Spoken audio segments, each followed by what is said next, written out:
Alright, hi folks, Steven here. So, in terms of what we usually cover on the channel, this has been kind of a slow news week. There was an online competition announced, but I'm not terribly interested in those, just personally.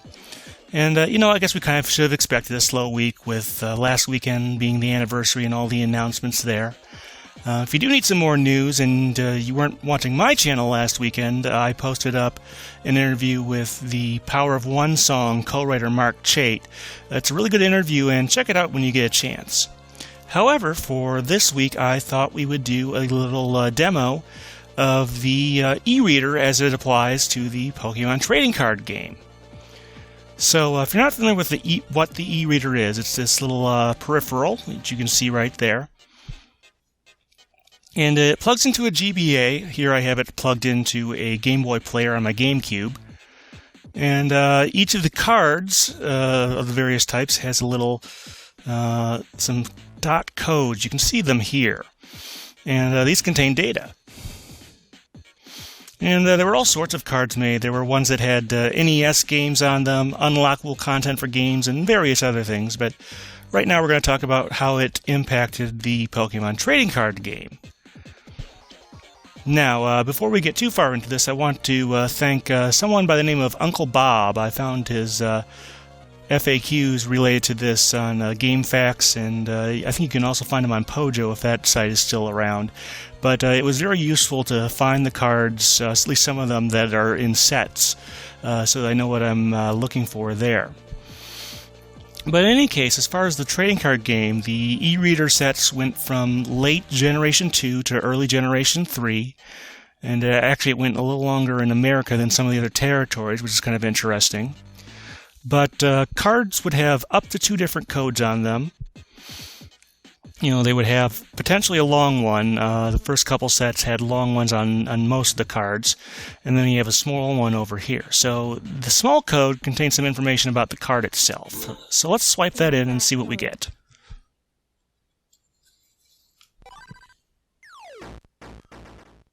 Alright, so you can see we have here some information about Smeargle.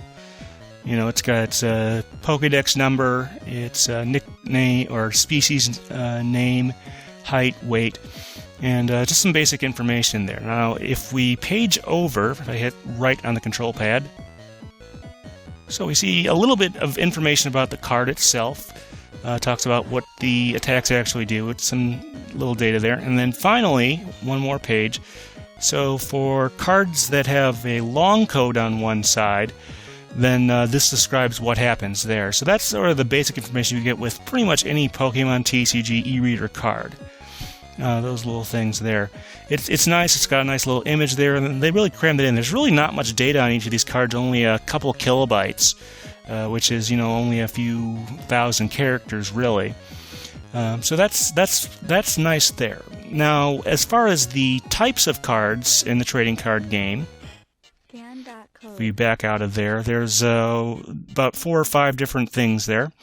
One of them is animations. These aren't, video or anything, but let's take a look here. So I have a Dragonite card from the Expedition expansion, and it's got a nice long code there. So let's take a look and see what this one does.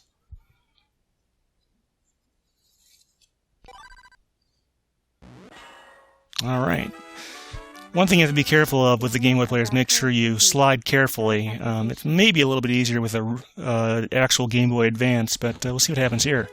And we've got this animation that has Dragonite flying quite far. There's a couple other Pokemon there, and we got some numbers. So what's happening here, of course, is Dragonite's flying around the world. You can see, I believe, New York, and here we have Tokyo with the Tokyo Tower and Mount Fuji in the background.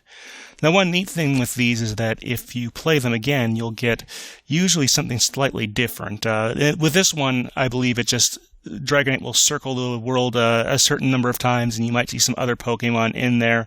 So not too much to see there, but there are a number of other animations. Scan that code. And we'll scan the next one, and this one actually requires 2, which, if that sounds like a lot, actually the NES games would generally require 9 or 10 codes to get those to work. In any case, I have this Dratini, and let's scan that in. Let's see. Alright, looks like that registered correctly. Now you notice there's 2 cards listed, and that means we need a second card in order to make this work. The second card we need is a Dragonair, which I happen to have right here. So you do have to initiate the scan between each card. You can't just scan the first one, then the second one, and the third one, and stuff like that for this. Alright, they're both registered, and we can see a somewhat different animation. So it looks similar to the other one, but something will happen here. Dragonite seems to notice something. Ah, it's Pikachu. Looks like it is washed out to sea. And Dragonite is picking it up and taking it safely back to land. There's a couple different variations in this one. Depending, if you watch it again, there'll be different Pokemon in there. But that's sort of the gist of that little. So these are just these short little scenes. And that's one type of card. Scan that code. Alright, we're going to move on to a different type of card. One of the other ones that came out in that first set was Chansey, which you can see right there. It's in a chest of some sort. I don't know, the picture is a bit odd. But what it actually does is it provides sort of a utility for the game. And we've got a coin flipper. So this one will, whenever you press one of the buttons, there we go, heads, it'll do a little flip thing, and you could theoretically use this in the actual trading card game, but the device's policy would pretty much prevent you from doing so, so it's not really practical. It's more of a just a curiosity. As far as I can tell, this thing is relatively fair. I know we've got heads, tails, heads, tails. I did a thing earlier where I flipped 250 times for the heck of it and got about 51%, which is probably within a standard deviation. So, like I said, you can keep doing this, and you could theoretically use this in the card game, but like I said, the tournament policy is kind of against that. And there are a variety of these types of utilities. There's timers. A few cards even have extra attacks that you can put in there, which is pretty neat if you ask me. Alright, well, that's enough of that. Oops, this is one you have to pause. And there we go. So the next thing you can do is there's a bunch of music cards, and they come in 3 parts. There's instrument cards, tune cards, which are from the Pokemon games, and then a background pattern card. So let's take a look at that. Scan.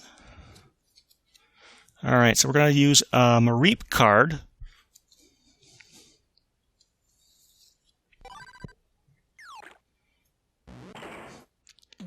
And you can see it plugs in right there.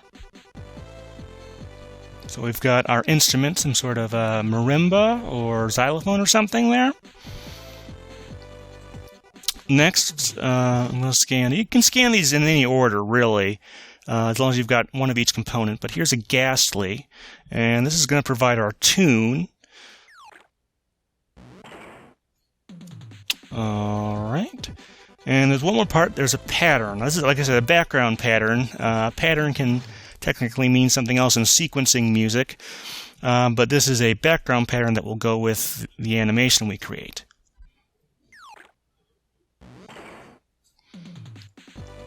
Alright, we've got all 3 pieces, and now we can start. Now, I'll warn you, music in this is, not super great sounding if you ask me. There's a reason you never would have heard it on the station. So you can see we have a little Clefairy there in the middle, and so I can move around there. This tune, I forget exactly where it's from. It's some sort of graveyardish theme, I believe, which makes sense since we got it from the Ghastly. But if I move Cliff area over to the right, we can adjust the tempo. Left makes it slower. And pitch is forward and up and down, I should say. Yeah. And that's the basic gist of this. It's not super complicated by any means, but that's sort of what you do there. Alright, so suppose we want to change this a little bit. Well, we can scan in another instrument card. This, by the way, is a Hound Hour.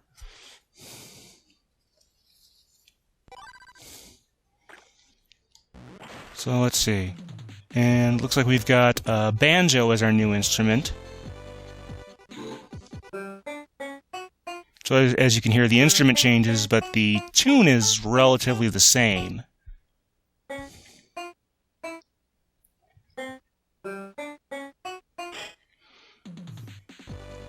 Alright, well, if we want a different tune, we can find another tune card, of course.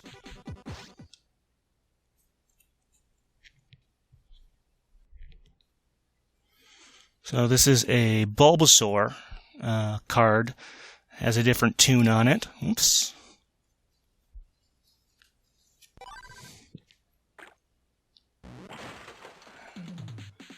Judging from the picture, that looks like some sort of battle tune, so we'll take a listen.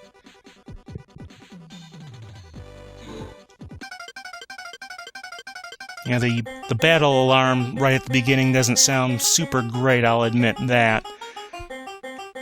And I really did have difficulty finding instrument and song combinations that more or less worked. It just didn't quite work out as well as I would have liked. In any case, let me show you one of the background cards then. We had our first background there from the Totodile card. This time we have a Charmander card. This is going to provide our next background.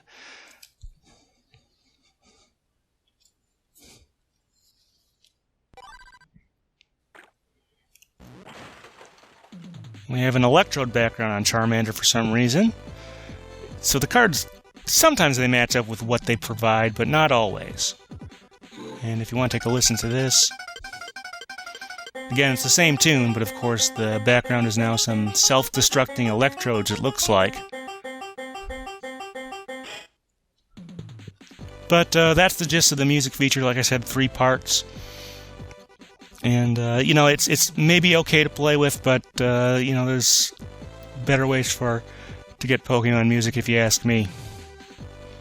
Alright. So I've got a few more cards here. The next thing I want to show is that some of these can actually provide you with little mini-games that you can play. So let's scan. These tend to be cards from the same evolution line, although they get split up sometimes. So we're going to use an evolution line for this one. This is going to be Caterpie. It's going to be our start for this set.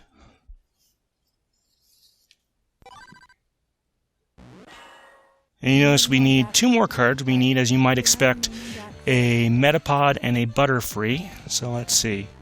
Scan another card. Alright, and one more, the Butterfree. Here's the Butterfree, so take a look at that.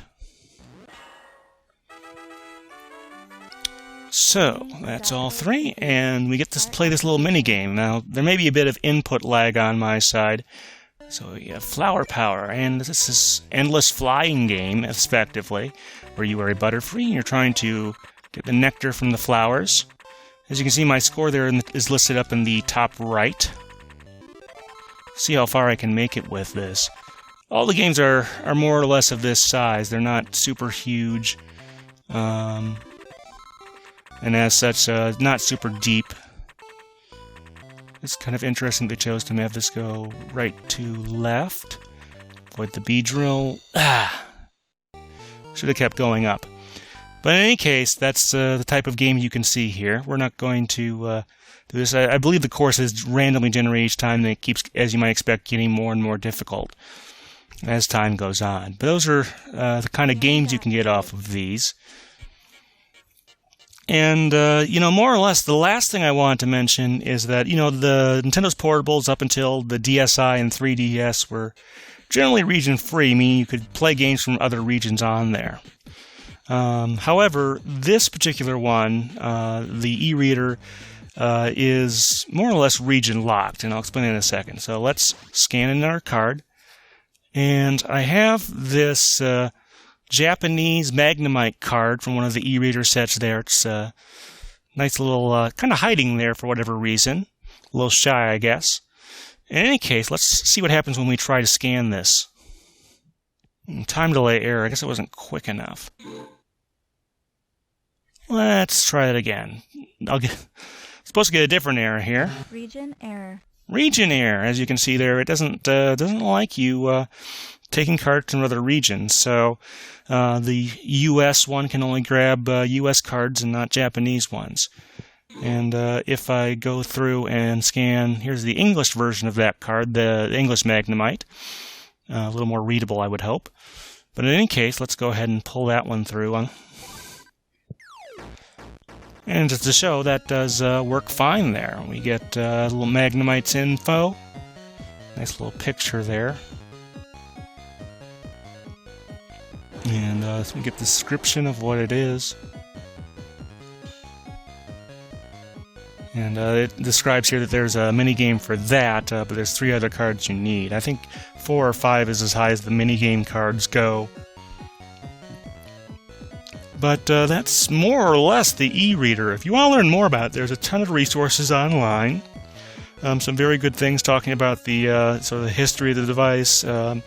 Never was really that successful here. Did a little better in Japan. But if you want to know more, there's plenty of information out there. Other than that, not much else to say. I certainly hope you enjoyed this. All right, folks, thanks.